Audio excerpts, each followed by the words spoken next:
servlet as well as HTML is on server right here. So HTML file is inside src main web app index. So to extract the data that is coming from HTML, which is going to come in the form of HTTP request.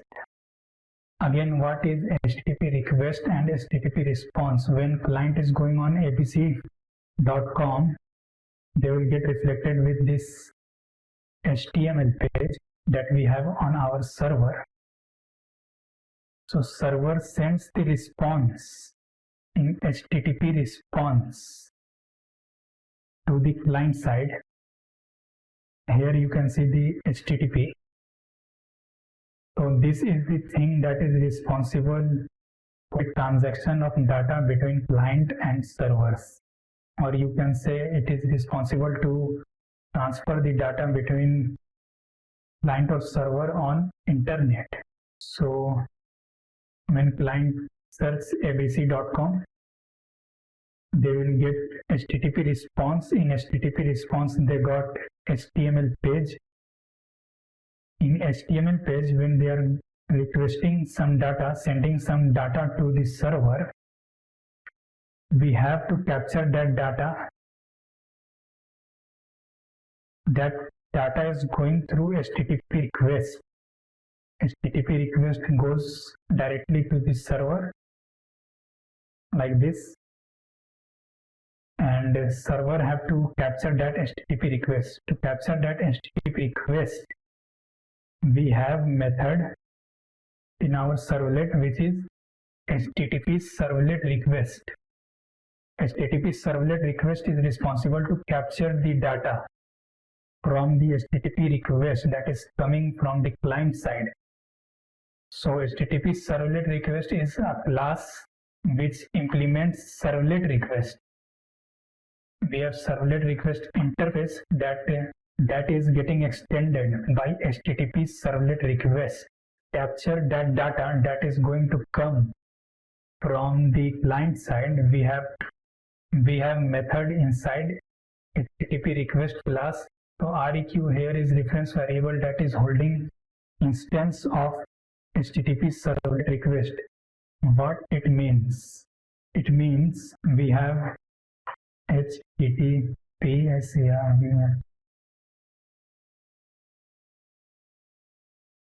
request class REQ new HTTP CR.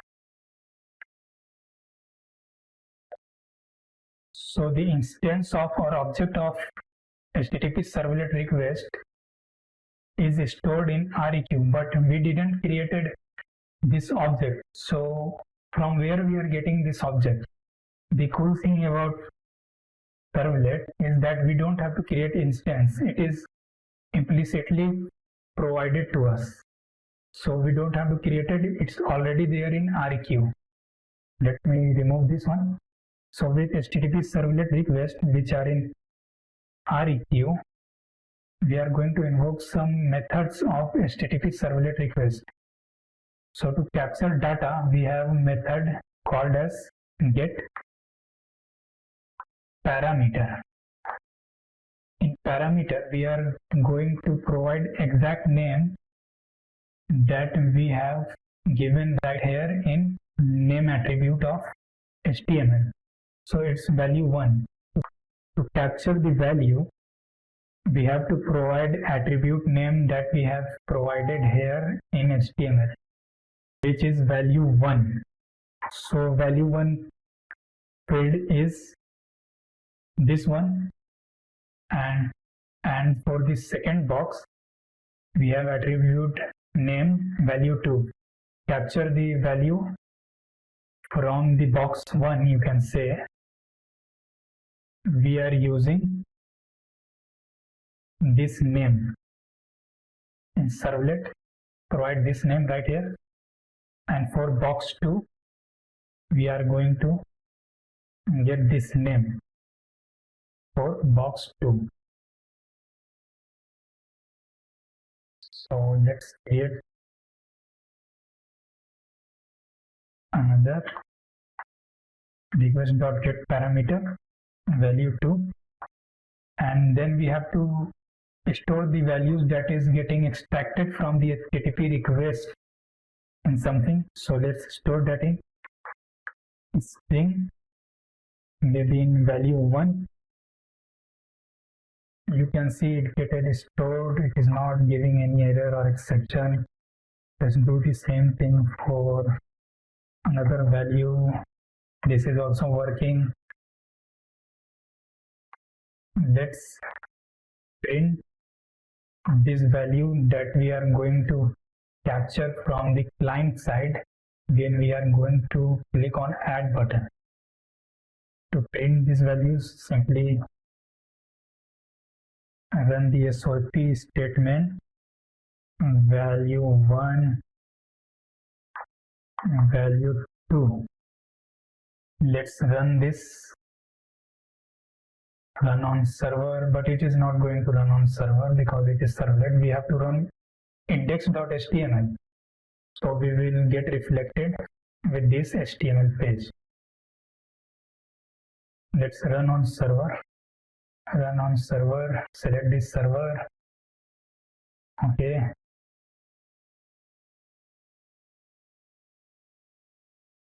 Server is getting started over there, and we get this page, HTML page. Another thing that you can notice, maybe you are not going to get reflected with this page inside your browser, like I am getting in my Edge or maybe in Chrome browser, because of you can select the browser on which you want to get reflected. You have to go on Window, web browser. Mine one is set on default system browser. We also have internal browser. If I am going to select this and I am going to run as run on server, it is going to be deployed on server. Then this is the internal browser. This is the same as other browsers like Chrome or Edge. So we have selected internal browsers. That way we have getting reflected our HTML page on the internal browser. You can also do this right here, google.com. It will open Google because it is an internal browser. So right now we are not going to work on Google. We have to work with run on server. It is going to reflect us on internal browser. Let's provide some number 2 plus 3 is equal to 5. Now let's click on add. We are getting error. Why we are getting error? We are supposed to get reflected those numbers that we have put it right there.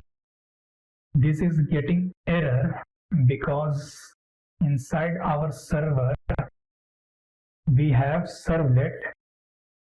Inside server, Tomcat server, we have our servlet and we have HTML. We have our servlet and HTML.